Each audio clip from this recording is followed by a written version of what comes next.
ಚುನಾವಣೆ ವಿಜಯೋತ್ಸವ ವೇಳೆ ಬೆಂಕಿ ಅವಘಡ. ಮಹಾರಾಷ್ಟ್ರದ ನೂತನ ಶಾಸಕ ಸೇರಿ 34 ಮಂದಿಗೆ ಗಾಯವಾಗಿದೆ. ನಿನ್ನೆ ತಡರಾತ್ರಿ ಮಹಾಗಾಂವ್ನಲ್ಲಿ ಅವಘಡ ಸಂಭವಿಸಿದೆ. ಶಾಸಕ ಶಿವಾಜಿ ಪಾಟೀಲ್ ವಿಜಯೋತ್ಸವ ಮೆರವಣಿಗೆಯಲ್ಲಿ ಈ ಘಟನೆ ನಡೆದಿದೆ. ನಿನ್ನೆ ತಡರಾತ್ರಿ ಈ ಘಟನೆ ನಡೆದಿದೆ. ಮಹಾರಾಷ್ಟ್ರದ ನೂತನ ಶಾಸಕ ಸೇರಿ 34 ಮಂದಿಗೆ ಗಾಯವಾಗಿದೆ ಎನ್ನುವ ಮಾಹಿತಿ ಇದೀಗ ಲಭ್ಯವಾಗ್ತಾ ಇದೆ. ಮಹಾಗಾಂವ್ನಲ್ಲಿ ಅವಘಡ ಸಂಭವಿಸಿದೆ. ವಿಜಯೋತ್ಸವವನ್ನ ಆಚರಿಸ್ತಾ ಇದ್ರು, ಪಟಾಕಿಗಳನ್ನ ಸಿಡಿಸ್ತಾ ಇದ್ರು. ಆ ಸಂದರ್ಭದಲ್ಲಿ ಈ ಅವಘಡ ಸಂಭವಿಸಿದೆ. ಚಾಂದ್ಗಢ ಕ್ಷೇತ್ರದಲ್ಲಿ ಸ್ವತಂತ್ರವಾಗಿ ಗೆದ್ದಿದ್ರು ಶಿವಾಜಿ ಪಾಟೀಲ್. ಹಾಗಾಗಿ ವಿಜೃಂಭಣೆಯನ್ನ ಮಾಡಲಾಗ್ತಾ ಇತ್ತು. ಮಹಿಳೆಯರು ಆರತಿ ಎತ್ತುತ್ತಿರುವಾಗ ಆಕಸ್ಮಿಕವಾಗಿ ಬೆಂಕಿ ತಗುಲಿದೆ ಎನ್ನುವ ಮಾಹಿತಿ ಕೂಡ ಲಭ್ಯವಾಗ್ತಾ ಇದೆ.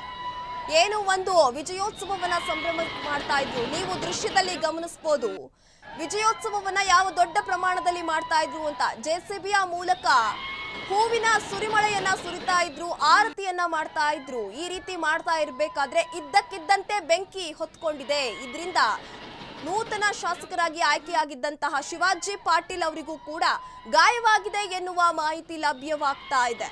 ಶಾಸಕ ಶಿವಾಜಿ ಪಾಟೀಲ್ ಸೇರಿದಂತೆ 34 ಮಂದಿಗೆ ಗಾಯವಾಗಿದೆ. ಚುನಾವಣೆ ವಿಜಯೋತ್ಸವ ವೇಳೆ ಈ ಬೆಂಕಿ ಅವಘಡ ಸಂಭವಿಸಿದೆ.